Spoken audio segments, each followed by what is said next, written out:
In this demonstration, I'd like to illustrate how Snowflake as a platform and the Snowflake Data Marketplace can be utilized in tool sets far beyond what you see on screen.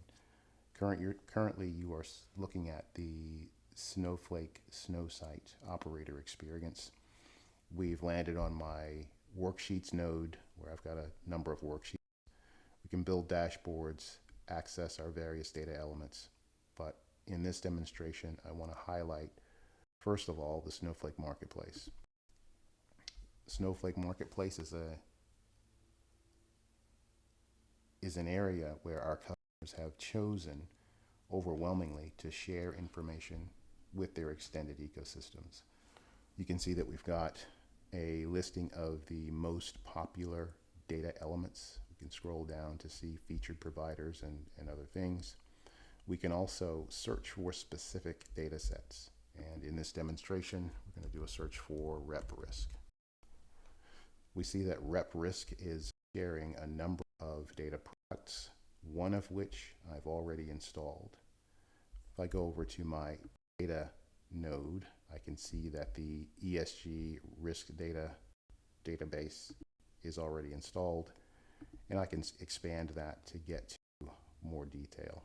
In fact, I'm going to go over to Worksheets.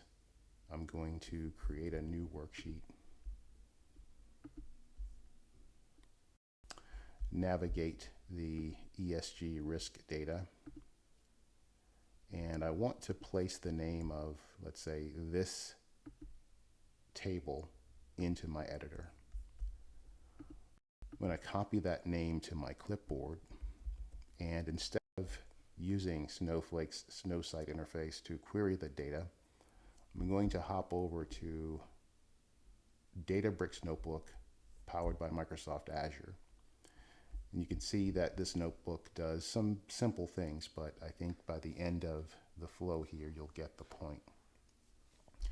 We add the Snowflake connectivity tools, the connector, the Snowpark API, to our runtime, to our notebook here.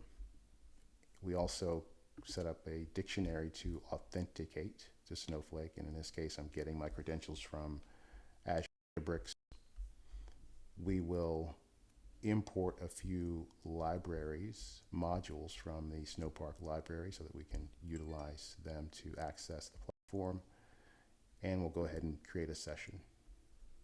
You can check our version here, running 1.4 of the Snowpark library, and then we can get to work. So all I need to do at this point to query that data from the Snowflake Marketplace is drop that table name here in my call to the table method on my session.